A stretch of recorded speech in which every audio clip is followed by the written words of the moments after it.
யாத்திராகமம் 16 அதிகாரம். இஸ்ரவேல் புத்திரராகிய சபையார் எல்லாரும் ஏலிமை விட்டு பிரயாணம் பண்ணி எகிப்து தேசத்திலிருந்து புறப்பட்ட 2ஆம் மாதம் 15ஆம் தேதியிலே ஏலிமுக்கும் சீனாய்க்கும் நடுவே இருக்கிற சீன் வனாந்திரத்தில் சேர்ந்தார்கள். அந்த வனாந்திரத்திலே இஸ்ரவேல் புத்திரராகிய சபையார் எல்லாரும் மோசேக்கும் ஆரோனுக்கும் விரோதமாக முறுமுறுத்து, நாங்கள் இறைச்சி பாத்திரங்கள் அண்டையிலே உட்கார்ந்து அப்பத்தை திருப்தியாக சாப்பிட்ட எகிப்து தேசத்திலே கர்த்தரின் கையால் செத்து போனோமானால் தாவிலை. இந்த கூட்டம் முழுவதையும் பட்டினியினால் கொள்ளும்படி நீங்கள் எங்களை புறப்பட பண்ணி இந்த வனாந்திரத்திலே அழைத்து வந்தீர்களே என்று அவர்களிடத்தில் சொன்னார்கள். அப்பொழுது கர்த்தர் மோசேயை நோக்கி, நான் உங்களுக்கு வானத்திலிருந்து அப்பம் வருஷிக்க பண்ணுவேன். ஜனங்கள் போய் ஒவ்வொரு நாளுக்கு வேண்டியதை ஒவ்வொரு நாளிலும் சேர்த்துக் கொள்ள வேண்டும். அதனால் அவர்கள் என் நியாய பிரமாணத்தின்படி நடப்பார்களோ நடக்க மாட்டார்களோ என்று அவர்களை சோதிப்பேன். 6ஆம் நாளிலோ அவர்கள் நாள்தோறும் சேர்க்கிறதை பார்க்கிலும் இரண்டந்தனையாய் சேர்த்து அதை ஆயத்தம் பண்ணி வைக்க கடவர்கள்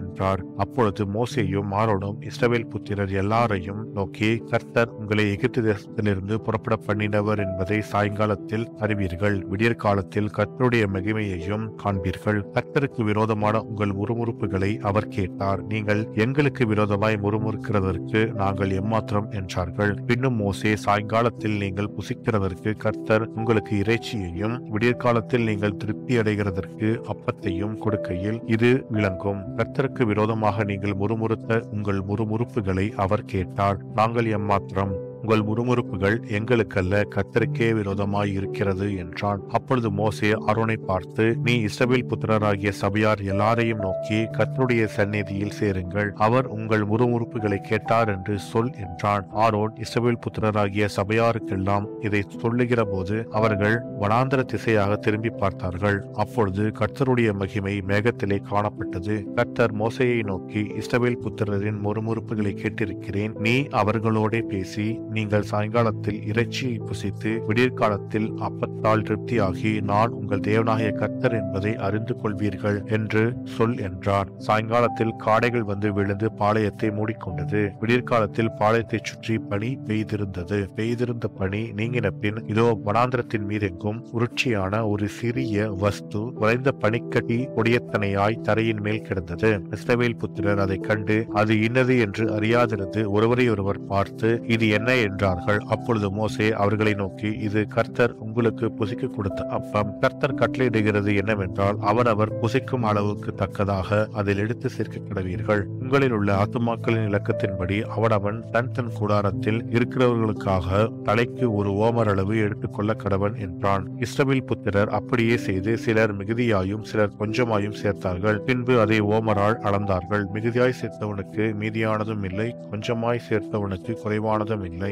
அவரவர் தாங்கள் புசிக்கும் அளவுக்கு தக்கதாக சேர்த்தார்கள். மோசே அவர்களை நோக்கி, ஒருபடும் விடியற்காலம் மட்டும் அதில் ஒன்றும் வைக்கக்கூடாது என்று அவர்களுக்கு சொல்லியும் மோசேயின் சொல் கேளாமல் சிலர் அதில் விடியற்காலம் மட்டும் கொஞ்சம் மீதியாய் வைத்தார்கள். அது பூச்சி பிடித்து நாற்றம் எடுத்தது. அவர்கள் மேல் மோசே கோபம் கொண்டான். அதை விடியற்காலந்தோறும் அவரவர் புசிக்கும் அளவுக்கு தக்கதாக சேர்த்தார்கள். வெயில் ஏற ஏற அது உருகிப்போம். 6ஆம் நாளில் தலைக்கு 2 ஓமர் விதமாக இரண்டந்தனையாய் ஆகாரம் சேர்த்தார்கள். அப்பொழுது சபையின் தலைவர் எல்லாரும் வந்து அதை மோசேக்கு அறிவித்தார்கள். அவன் அவர்களை நோக்கி, கர்த்தர் சொன்னது இதுதான். நாளைக்கு கர்த்தருக்குரிய பரிசுத்த ஓய்வு நாளாகிய ஓய்வு. நீங்கள் சுட வேண்டியதை சுட்டு வேவிக்க வேண்டியதை வேவித்து மீதியாய் இருக்கிறதை எல்லாம் நாளை மட்டும் உங்களுக்காக வைத்து வையுங்கள் என்றான். மோசே கட்டளையிட்டபடியே அதை மறுநாள் வரைக்கும் வைத்தார்கள். அப்பொழுது அது நாரவும் இல்லை, அதில் பூச்சி பிடிக்கவும் இல்லை. அப்பொழுது மோசே அதை, இன்றைக்கு புசியுங்கள், இன்று கர்த்தருக்குரிய ஓய்வு நாள். இன்று நீங்கள் அதை வெளியிலே காண மாட்டீர்கள்.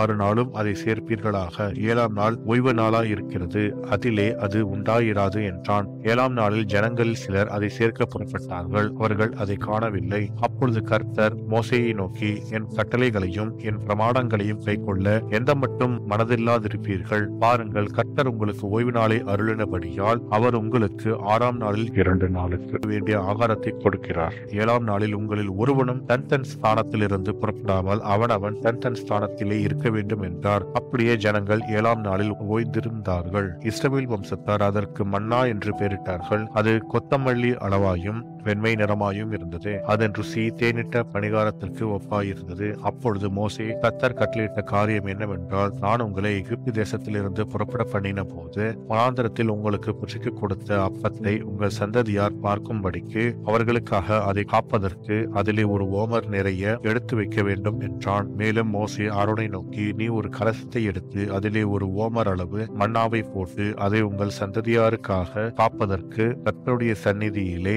வை என்றான். கர்த்தர் மோசேக்கு கட்டளையிட்டபடியே அது காக்கப்படும்படி ஆரோன் அதை சாட்சி சந்நிதியில் வைத்தான். இஸ்ரவேல் புத்திரர் குடியிருப்பான தேசத்துக்கு வரும் மட்டும் 40 வருஷம் அளவும் மன்னாவை புசித்தார்கள். அவர்கள் கானான் தேசத்தின் எல்லையில் சேரும் வரைக்கும் மன்னாவை புசித்தார்கள். ஒரு ஓமரானது எப்பாவிலே 10 1 பங்கு என்பதே. ஆமேன்.